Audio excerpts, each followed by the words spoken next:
Good evening, everyone, and thank you for joining us for this 13 Plus FastCast. I'm Mary Coleman. We want to jump into some of your news headlines for you. We begin with an update on the health of a Tucson police canine who was shot in the line of duty. If you're not familiar with this story, TPD says canine Raven has continued to show signs of improvement and was allowed to return home to continue his path to recovery. So some good news there.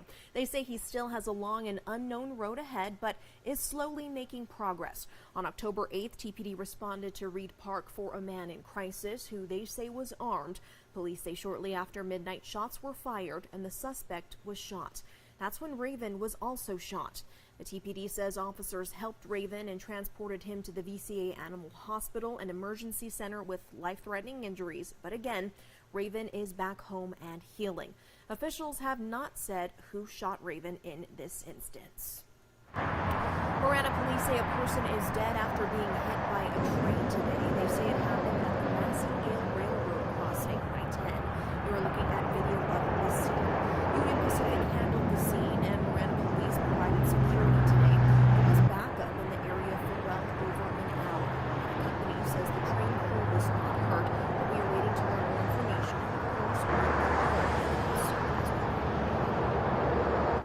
Well, reducing the strain on healthcare services in southern Arizona includes helping the homeless take care of their medical needs. 13 News reporter J.D. Wallace visited the first respite care facility for the homeless, and that is set to open up next year. Providing post-hospitalization services to the homeless here at Casa de Respiro will help not only them, but everyone depending on hospital resources by reducing return visits to the emergency room. Casa de Respiro by Catholic Community Services is considered the first of its kind in southern Arizona. While this 15,000 square foot facility is expected to assist 1,500 people each year, it has 48 beds, 36 for men, 10 for women, and 2 private rooms for those who might need hospice or other individual care. Support includes counseling for substance abuse or mental health issues, even housing assistance and life skills education. A variety of donors, including United Healthcare Community Plan of Arizona, have contributed to the almost $8 million price tag. People who are homeless and go to the hospital will need this kind of support afterward to make sure they heal and don't return to the hospital in worse condition than when they left. What we're hoping this program will do is sort of disrupt that cycle of homelessness and high rates of hospitalization. Casa de Respiro should start accepting guests early next year. On the south side, J.D. Wallace, 13 News.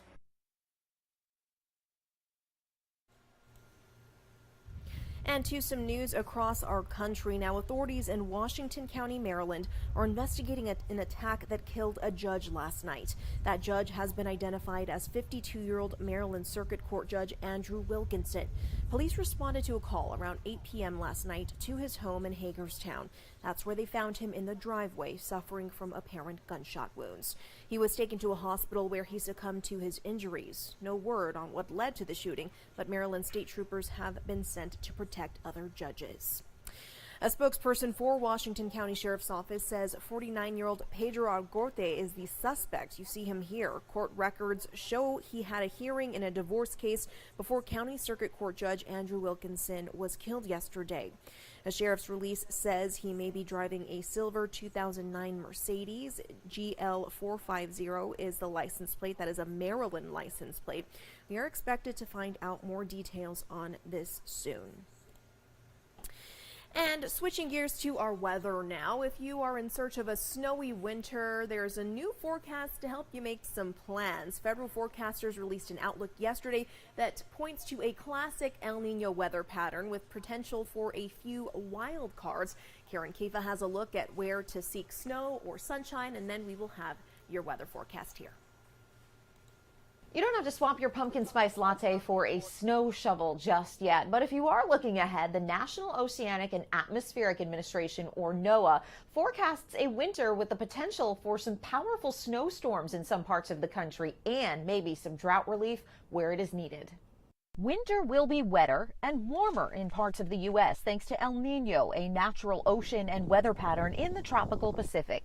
What typically can happen when in those cases is that the U.S. And Alaska is impacted by much more air of Pacific Ocean origin, which is generally warmer. That forecast, according to the National Oceanic and Atmospheric Administration, or NOAA. But John Gottschalk of NOAA's Climate Prediction Center says you should still unpack the winter coats. There will be certainly periods of below normal temperatures. There'll be those Arctic outbreaks. What we're saying basically is more that there may be less of them and of shorter duration potentially this year. And the snow boots. El Nino brings the potential for more precipitation, especially in the northeast, where it could deliver 2 or 3 major snowstorms. An above average precipitation as rain, snow, or icy mix that's forecast from the plains to the southwest could be welcomed after a summer of extreme drought. Overall, it could be very much a needed benefit relief for the drought conditions that are occurring in those areas. Looking back on hallmarks of recent El Nino winters, the 2018-19 season saw the wettest winter on record for the U.S. mainland, according to NOAA, and a very strong El Nino during the 2015-16 winter contributed to the warmest winter on record for the U.S. mainland. The El Nino of 2009 and 2010 was actually forecast roughly with similar strength to the one this winter. The southern and central U.S. actually felt a good bit of cold during that season, and the Northeast got socked with blizzards in rapid succession. Here in D.C., we called that Snowmageddon. In Washington, I'm Karen Kafa. Well, from El Nino to El Calor, that's the heat, Corey. What in the world is going on here? And she mentioned Snowmageddon. I'm from the DMV area. I'm from Baltimore. And in times like this, I like to think of Snowmageddon. I remember it. It was the 2009-2010 season. We had so much snow, and a lot of times that happens in El Nino in the East Coast. But let's just say it's a little bit of a different situation. The opposite here. What's snow? Right. What is snow? I mean, it melted. We had a foot of snow. It melted in an hour here. It's unbelievable how hot it is and how hot it's been. Yeah. This is what your week looked like. This is the temperatures that you had to start the week. 101, the heat records today, that is. There you go. I mean, how about it, right? 101 Tucson, Nogales, Douglas, and Safford, all joining in on the record-tying / breaking party like what we had yesterday. And record temps again, 101 high today. That destroyed the previous record of 97, 16 above what you normally see this time of the year, and the latest triple-digit day ever. And if I sound like a broken record, it's because I am, because I said the exact same thing yesterday. We bested yesterday's record for the latest triple-digit day. And how about this? Let's put this into perspective. The 3 latest triple-digit days ever all occurred this week. That is today, yesterday, and Monday. The average last triple-digit day is September 24th. So on average, we should have had our last triple-digit day, not today, but a month ago. We're going to remain hot for the weekend, just a tad cooler, right? 97, and we're going to stay pretty cool in Sierra Vista compared to us, but it's well above average for them. Here are the average temperatures right there. So we're going to remain hot for the weekend. So these are the temperatures you are going to be expecting if you're going to be out there outdoor decorating for the weekend. It's going to be toasty, especially Saturday, maybe just a bit cooler on Sunday, with mornings remaining cool, but a little bit misleading because quickly heating up by noon and the afternoon, and cooler again during the evening with those clear skies. So that's what you'll be looking at if you want to be out there decorating. But let's talk rain chances. Look at that. 60% chance of rain. I don't remember the last time I've had anything above 10 or 20 or 30, right? How about 60 on Tuesday?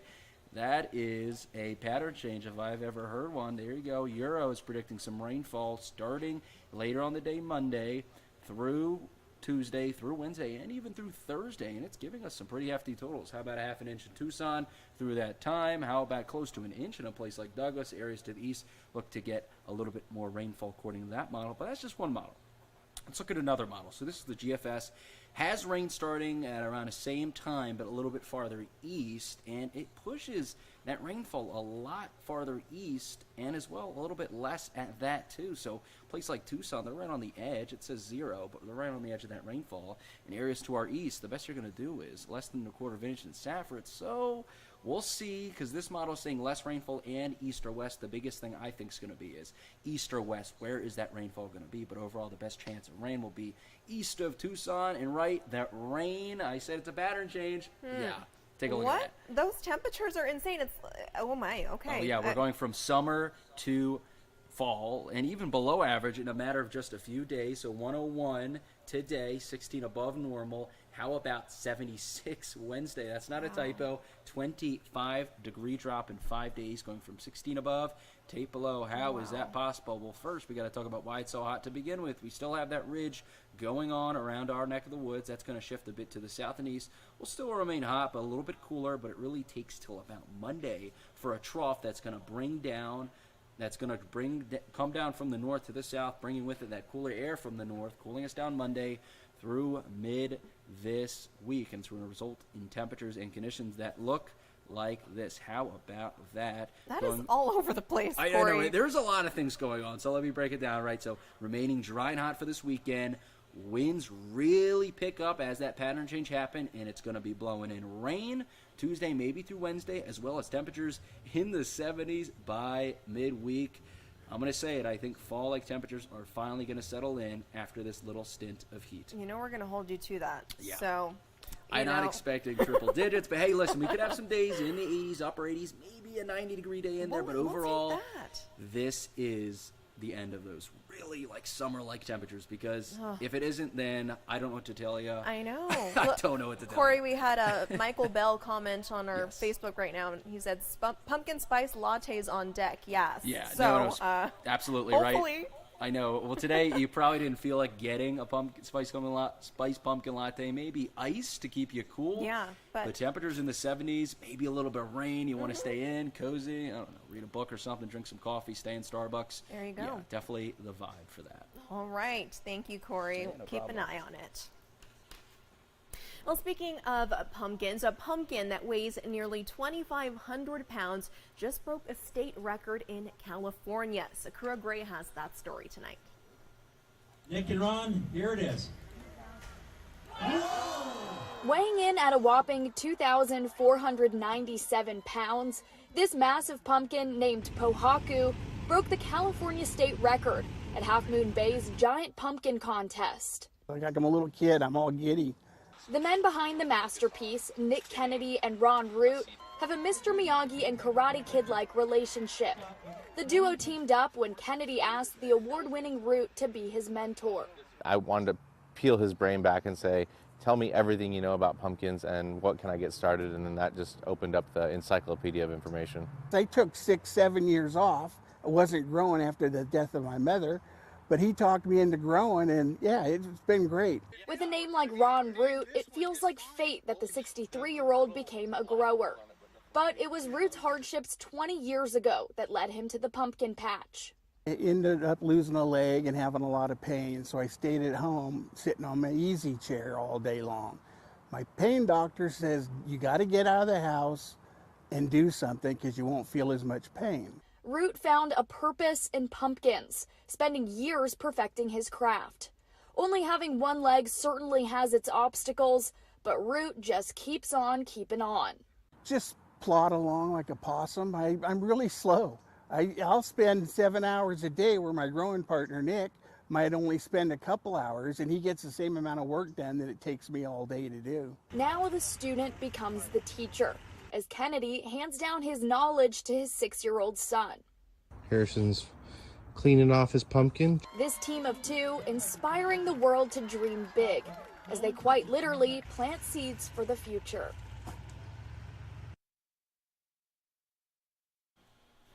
Very cool story there. I want to know what the pumpkin seeds are like inside, because I loved roasting them when you cut open the pumpkin, throw some salt on there. Yum. I'm very curious how big those pumpkin seeds are inside. Well, we'll leave you with a live look outside right now. The moon overlooking the beautiful Tucson metro area. We hope you will join us this evening on 13 News Live at 10. If you don't, have a great night.